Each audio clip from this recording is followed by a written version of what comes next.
News 18 India. माननीय अध्यक्ष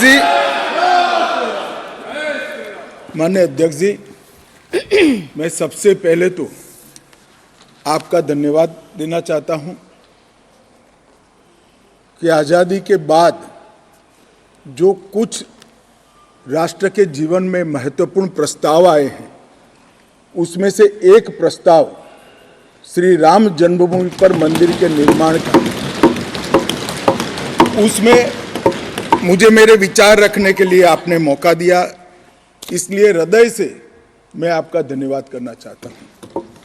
मान्यवर, मैं देश की 140 करोड़ की जनता की ओर से भी आसन का, स्पीकर साहब का धन्यवाद करना चाहता हूं, क्योंकि ये जो सदन है वो नियम से तो चलता ही है।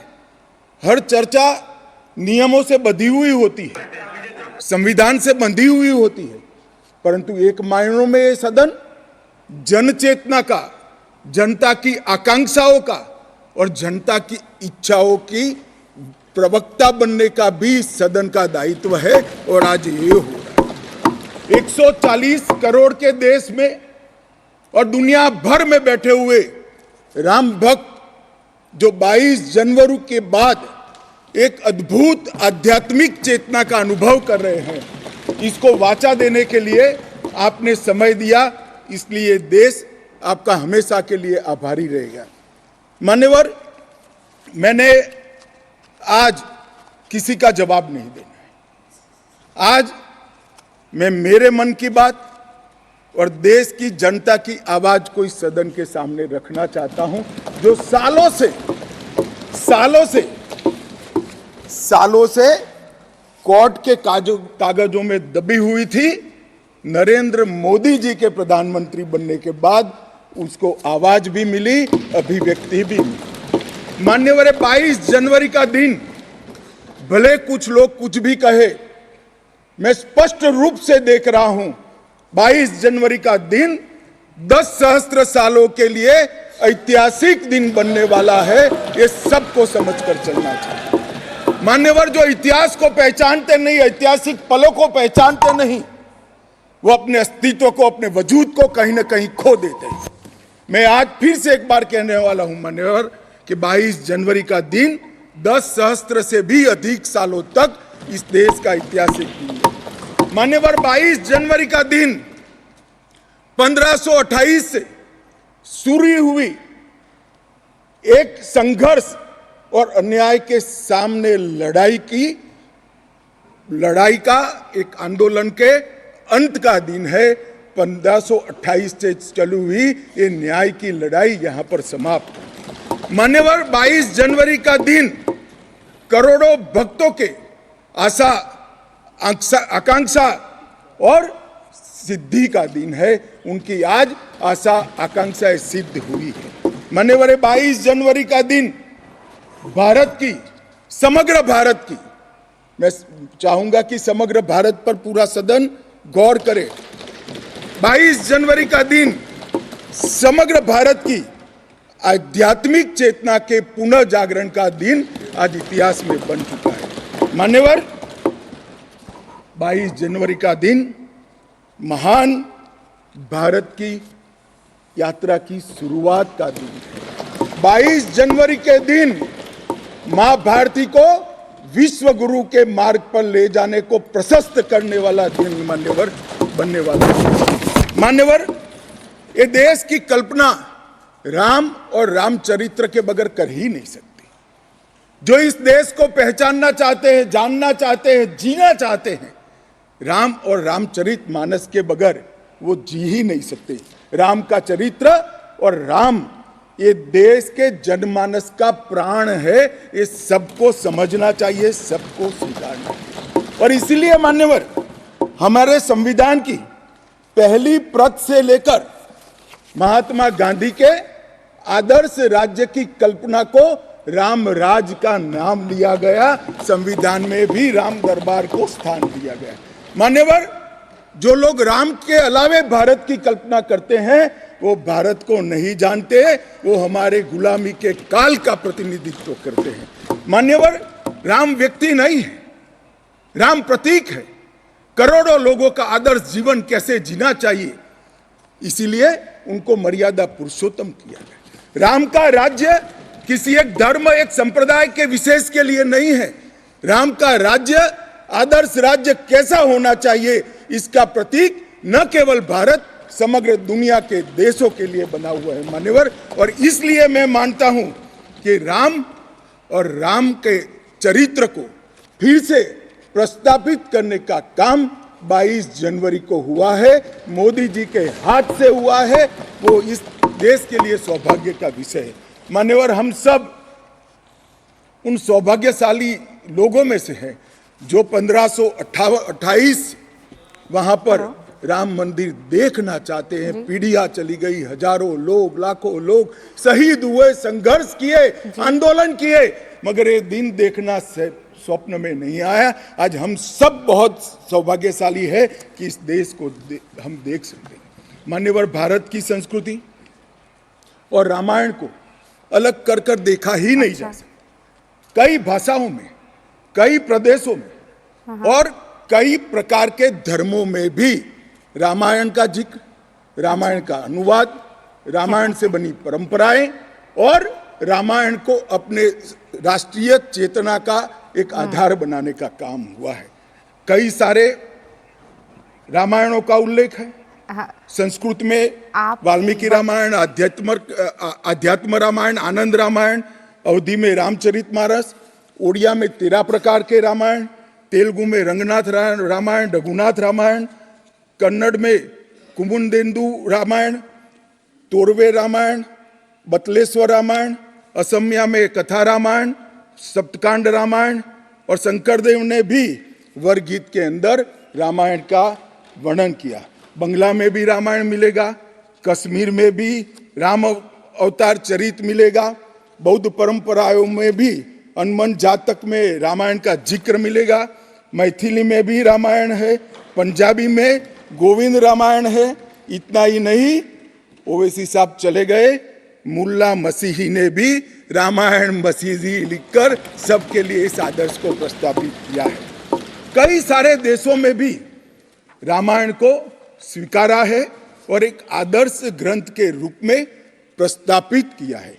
विदेशों में नेपाल, जावा, इंडोनेशिया, कंबोडिया, तिब्बत, ये सभी देश भाषाओं में रामायण का अनुवाद भी हुआ है और उससे प्रेरणा भी ली जाती है। हमारे यहाँ आदिवासी जीवन भी एक प्रकार से अलग संस्कृति से, अलग परंपराओं से रचा बचा। उरांव में, बोडो में, संथाल में, संकाल में, बिरहोर में और छोटा नागपुर में सभी जगह स्थानीय भाषाओं में रामायण का अनुवाद भी हुआ और रामायण के आधार पर अपने जीवन को, आदर्श को बनाने का काम भी हुआ। मान्यवर, राम और रामायण से अलग इस देश की कल्पना हो ही नहीं सकती। मान्यवर, ये जो राष्ट्र की इच्छा की परिपूर्ति सम्माननीय मोदी जी के हाथ से 22 जनवरी को अभिजीत मुहूर्त में हुई है, ये लड़ाई 1528 से लड़ी जा रही है। दशकों तक ये लड़ाई चली मान्यवर, दशकों तक लड़ाई चली। लगभग 1858 से कानूनी लड़ाई चल रही है। जब से अंग्रेजों का शासन था, 330 साल के बाद कानूनी लड़ाई का आज अंत आया है और रामलल्ला अपने गर्भगृह के अंदर विराजमान हो गए। मान्यवर, 330 साल के बाद और 1528 से एक लंबा जो आंदोलन चला उसकी समाप्ति हुई है और देश की आध्यात्मिक चेतना की जागृति हुई है। मान्यवर, मैं इतना ही कहना चाहता हूं, ये आंदोलन से अनभिज्ञ होकर कोई इस देश के इतिहास को पढ़ ही नहीं सकता। आज से नहीं, 1528 से हर पीढ़ी ने इस आंदोलन को किसी न किसी स्वरूप से वाचा दी और ये मामला लंबे समय तक अटका रहा, भटका रहा, लटकता रहा। आज मोदी जी के समय में ही इसको परवान चढ़ना था, इस स्वप्न को सिद्ध होना था और आज देश स्वप्न सिद्ध होता हुआ दिखा है। मान्यवर, राम जन्मभूमि का जो इतिहास है ये बहुत लंबा है। अनेक राजाओं, संतों, निहंगों, अलग अलग संगठनों और कानून विशेषज्ञों ने ये लड़ाई में योगदान दिया है। मैं आज ये 1528 से 22 जनवरी 2024 तक की संपूर्ण कानूनी और युद्धों की और आंदोलनों की लड़ाई को, ये सभी योद्धाओं को बहुत विनम्रता से स्मरण करना चाहता हूं। और उनकी लड़ाई जब आज समाप्त हुई है, तब मुझे विश्वास है मान्यवर, वो जहां भी होंगे बड़ी आनंद की अनुभूति करते होंगे, अपनी श्रद्धा को चरितार्थ करने की अनुभूति करते होंगे। गिलहरी के समान कई लोगों ने अपना योगदान दिया और मान्यवर, ये राम सेतु जो बनना था 1528 से 22 जनवरी 2024 तक का, ये सेतु का भूमि पूजन भी नरेंद्र मोदी जी ने किया और प्राण प्रतिष्ठा भी नरेंद्र मोदी जी किया। मान्यवर, 1990 में जब ये आंदोलन ने गति पकड़ी, उसके पहले से ही भारतीय जनता पार्टी का ये देश की जनता को वादा था। हमने पालमपुर कार्यकारिणी के अंदर हमने एक प्रस्ताव पारित कर कहा था कि राम मंदिर का निर्माण, इसको कोई एक धर्म के साथ नहीं जोड़ना चाहिए, ये देश की चेतना की पुनर्जागृति का आंदोलन है। इसलिए हम राम जन्मभूमि को मुक्त कराकर, कानूनी रूप से मुक्त कराकर वहां पर राम मंदिर की स्थापना करेंगे। अब इस देश में प्रॉब्लम क्या है साहब, जब चुनाव में घोषणा पत्र में लेते हैं तो कहते हैं चुनाव में वोट प्राप्त करने के लिए लिया, चुनावी वादा है। ये भाजपा ऐसे ही वादे करती है, 370 हो, राम जन्मभूमि हो, यूनिफॉर्म सिविल कोड हो, ट्रिपल तलाक समाप्त करना हो। अब ये कहते हैं आप ऐसे ही वादे करते हैं और ये वोट प्राप्त करने का जरिया होता है, और जब हम इसको पूरा कर देते हैं तो बड़ी खिलाफत करते हैं। मैं आज भी कहता हूं, भारतीय जनता पार्टी और हमारे नेता नरेंद्र मोदी जी मान्यवर जो बोलते हैं, जो कहते हैं, वो करते हैं। हमारी पार्टी का चरित्र है और ये कोई छिपी हुई बात नहीं है। किस चीज का आक्रोश? हम 1986 से कह रहे हैं कि हमारा भव्य राम मंदिर बनना चाहिए, संवैधानिक तरीके से बने। कुछ लोगों ने यहां पर और बाहर मीडिया के सामने प्रतिक्रिया व्यक्त की, वो कानून की दुहाई देते हैं। मैं उनको पूछना चाहता हूं कि मान्यवर, क्या सुप्रीम कोर्ट की 5 जजों की खंडपीठ के जजमेंट से आप वास्ता रखते हो या नहीं रखते हो? भारत के संविधान से वास्ता रखते हो या नहीं रखते हो? किसी ने अगर सुप्रीम कोर्ट की अवहेलना कर वहां पर मंदिर बनाया होता तो आप कुछ भी कह सकते थे, मगर जब देश की सर्वोच्च अदालत के 5 जजों की खंडपीठ ने, और जिसकी अध्यक्षता स्वयं चीफ जस्टिस ऑफ इंडिया और आने वाले 4 चीफ जस्टिस कर रहे थे, ऐसी महत्वपूर्ण बेंच ने जब ये निर्णय लिया, तब आप कैसे कन्नी काट सकते हो? मान्यवर, निर्णय पसंद हो तो स्वीकार कर लेना, सुप्रीम कोर्ट का सम्मान करना, और कोई निर्णय पसंद ना आए तो सुप्रीम कोर्ट के भी बड़ा बूढ़ा करना, ये ठीक नहीं है। मान्यवर, सुप्रीम कोर्ट के निर्णय ने आज पूरी दुनिया में भारत के पंथ निरपेक्ष चरित्र को उजागर किया है। दुनिया में एक भी देश ऐसा नहीं है जहां बहुमत समाज ने अपनी आस्था का निर्वहन